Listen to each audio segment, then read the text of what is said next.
तो दोस्तों, पिछले वीडियो में मैंने बताया था कि इतिहास को 3 भागों में बांटा गया है। प्रागैतिहासिक काल, आद्य ऐतिहासिक काल और ऐतिहासिक काल। तो प्रागैतिहासिक काल के अंतर्गत पाषाण काल को शामिल किया जाता है। पाषाण काल को भी 3 भागों में बांटा गया है सुविधा के लिए। दरअसल शुरू में इसे 2 ही भागों में बांटा गया था। बाद में जब संक्रमण काल दिखने लगा कि लोग पत्थर का हथियार, बेडौल हथियार लेकर शिकार करते थे और बाद में वो नुकीले और चमकदार पत्थर इस्तेमाल करने लगे, तो इस संक्रमण से विद्वानों के अंदर मतभेद होने लगा। फिर इसे 3 भागों में बांट दिया गया। तो पाषाण काल को 3 भागों में बांटा गया। इन 3 पाषाण कालों का नाम क्रमशः पूरा पाषाण काल, मध्य पाषाण काल और नव पाषाण काल है। जी दोस्तों, दरअसल हुआ क्या, एक भारत के भूतत्व सर्वेक्षण विभाग के विद्वान थे रॉबर्ट ब्रूटफूस। वो मद्रास के पास टहल रहे होंगे, तो वहाँ पल्लवरम के पास में एक पत्थर का उन्हें उपकरण मिल गया। तो मानने लगे कि यहाँ पर पाषाणकालीन लोग भारत में भी रहते थे। उससे पहले समस्त विद्वान यह मानते थे कि भारत में पाषाण काल था ही नहीं। 5000 साल से पहले का यहाँ पे कोई आदमी रहता नहीं था, कोई यहाँ पर कोई संस्कृति नहीं थी। उसके बाद जब पल्लवरम से, मद्रास के पास पल्लवरम से जब पाषाण का उपकरण मिल जाता है, तो विद्वान मानने लगते हैं हाँ, यहाँ भारत में भी पाषाणकालीन लोग रहते थे। उसके बाद से और भी कई अन्य वैज्ञानिक जगह जगह पर खुदाइयाँ करने लगे और पत्थर के उपकरण मिलने लगे उन्हें। उसके बाद से ये लोग मान लिए कि भारत में भी पाषाणकालीन सभ्यता थी। तो इस पाषाणकालीन सभ्यता को संक्रमण काल की वजह से 3 कालों में बांट दिया गया। पूरा पाषाण काल, मध्य पाषाण काल और नव पाषाण काल।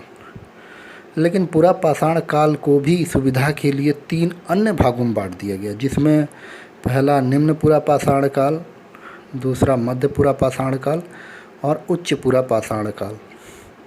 तो दोस्तों, आज हम पूरा पाषाण काल के बारे में ही पढ़ेंगे।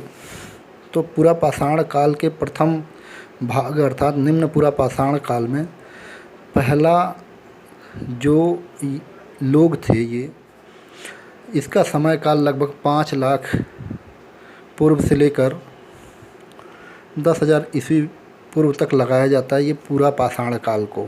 लेकिन निम्न पूरा पाषाण काल को यदि देखें तो 5 लाख ईस्वी से लेकर लगभग 1 लाख ईस्वी तक माना जाता है। और मध्य पूरा पाषाण काल को 1 लाख ईस्वी पूर्व से लेकर 30,000 ईस्वी पूर्व तक माना जाता है। उच्च पूरा पाषाण काल को 30,000 ईस्वी पूर्व से लेकर 10,000 ईस्वी पूर्व तक माना जाता है। तो इस समय होता क्या था दोस्तों, कि निम्न पूरा पाषाण काल में चॉपर चॉपिंग पेबुल संस्कृति आई थी। पेबुल मतलब होता है पानी के बहाव में जो पत्थर रगड़ के चिकने और सपाट हो जाते हैं, उसे पेबुल कहते हैं। चॉपर क्या होते थे, ये जो पानी के बहाव के साथ रगड़ खाकर चिकने पत्थर बन गए, इसके एक सिरे को काट देते थे तो आगे का एक सिरा नुकीला हो जाता था। तो इसको हम चॉपर कहते हैं। इससे ये लोग जंगली जानवरों का शिकार किया करते थे। फिर आप देखिए चॉपिंग, तो चॉपिंग जो होती थी, इन्हीं पेबुल पत्थरों को दोनों सिरों को छील दिया जाता था, दोनों सिरों को नुकीला बना दिया जाता था।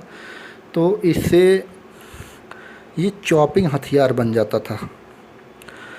दूसरा, इस निम्न पूरा पाषाण काल के अंतर्गत एक हैंड एक्स संस्कृति भी आती है, जो मद्रास के पास में बदमदुरे, अतिरपक्कम जगह हैं, यहाँ पर पाई गई हैं। यहाँ पर पत्थर के हथियारों में क्लीवर और स्क्रैपर पाए गए हैं।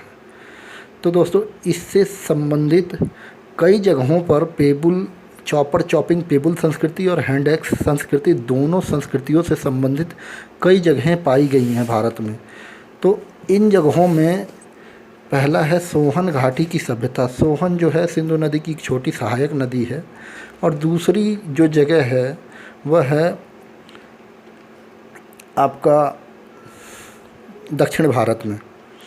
तो इस प्रकार से निम्न पुरा पाषाण काल अर्थात पुरा पाषाण काल के अंतर्गत निम्न पुरा पाषाण काल का ये चैप्टर कंप्लीट होता है। लेकिन सोहन घाटी में इसके अगले वीडियो में आपको बता दूंगा कि सोहन घाटी और दक्षिण भारत में ये दोनों संस्कृतियाँ चॉपिंग पीबल संस्कृति और हैंड एक्स संस्कृति दोनों से संबंधित स्थल मिलते हैं।